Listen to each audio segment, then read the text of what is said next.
पुण्यामध्ये खुनाच्या संशयितांची कारच्या बोनेटला बांधून धिंड काढण्यात आली आहे। भारती विद्यापीठ ठाण्याच्या पोलिसांनी ही धिंड काढलेली होती। राज्य मानवाधिकार आयोगाकडून दखल घेण्यात आलेली आहे। जंगलराज असं म्हणत नोटीसही बजावण्यात आली आहे। मुख्य सचिव आणि पुण्याच्या आयुक्तांना स्पष्टीकरण मागण्यात आलंय।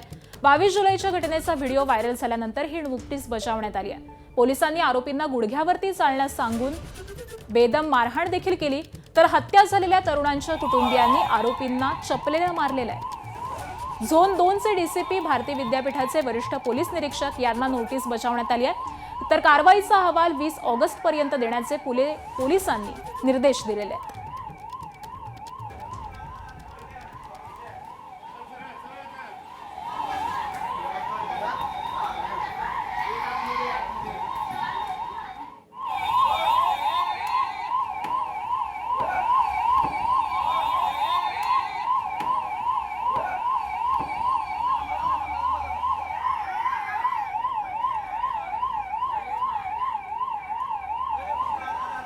तर पुण्यामधला हा सगळा प्रकार समोर येतोय। पुणे पोलिसांनी या सगळ्याच संशयितांची कारच्या बोनेटला बांधून धिंड काढलेली होती। भारती विद्यापीठ ठाण्याच्या पोलिसांनी ही सगळी धिंड काढलेली आहे राज्य मानवाधिकार आयोगाकडून। त्यानंतर या सगळ्याच प्रकरणाची दखल घेण्यात आली आणि जंगलराज असं म्हणत नोटीसही बजावण्यात आलेली आहे।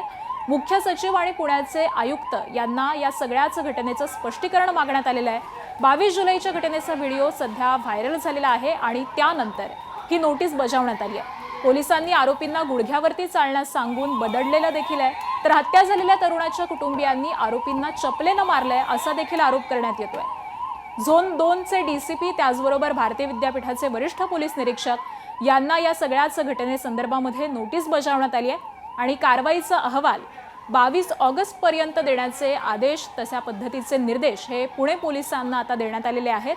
त्यामुळे या अहवालामध्ये नेमकं काय असणार याकडे देखील लक्ष असणार आहे।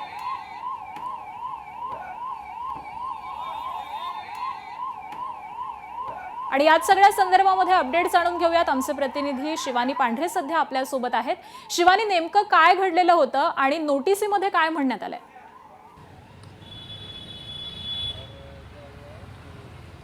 आपण जर बघितलं तर जुलै महिन्यात भारती विद्यापीठ परिसरात एका तरुणाची हत्या करण्यात आली होती आणि त्या तरुणाला जे 4 आरोपी जे पकडले होते, जे संशयित आरोपी होते, त्यांची भारती विद्यापीठ पोलिसांनी धिंड काढली होती आणि बोनेटवर बसून अक्षरशः ज्या मुलाची हत्या करण्यात आली होती त्याचे कुटुंबीय अक्षरशः त्या 4ही जणांना मारताना या आपल्याला व्हिडिओ दिसते आणि तेव्हा हा व्हिडिओ सगळीकडे व्हायरल देखील झाला होता। त्यानंतर राज्य मानवाधिकार आयोगाने या सगळ्या प्रकरणाची आहे ती गंभीर दखल घेतली आणि आता या पुणे पोलीस आयुक्त अमितेश कुमार आणि जे डीसीपी आहे झोन 2 चे ते पोलीस निरीक्षक आणि जे काही अधिकारी आजूबाजूला दिसत आहेत त्यांना सध्या नोटीस बजावण्यात आली आहे। आणि या संपूर्ण प्रकरणाला की या संपूर्ण प्रकाराला राज्य मानवाधिकार आयोगाने आहे ते जंगल राज असं म्हटलेलं आहे। पुणे पोलीस आयुक्त अमितेश कुमार यांनी पूर्ण शहरातली कायदे व्यवस्था सुव्यवस्था नीट ठेवण्यासाठी आणि दहशत कमी करण्यासाठी अनेक उपाययोजना राबवल्या आणि त्यातच अनेक आरोपींची आहे वेगवेगळ्या प्रकरणांमध्ये याच्या आधीही धिंड काढण्यात आली, वेगवेगळ्या प्रकरणांमध्ये त्यांना मारहाण देखील करण्यात आली।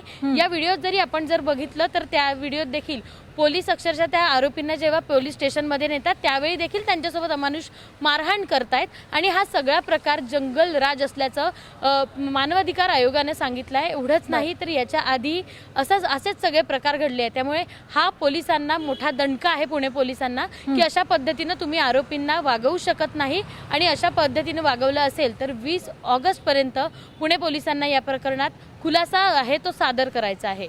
नक्कीच, त्यामुळे आता पुणे पोलीस नेमका काय अहवाल देतात, काय खुलासा करतात याकडे लक्ष असेल। धन्यवाद शिवानी या सविस्तर माहितीसाठी।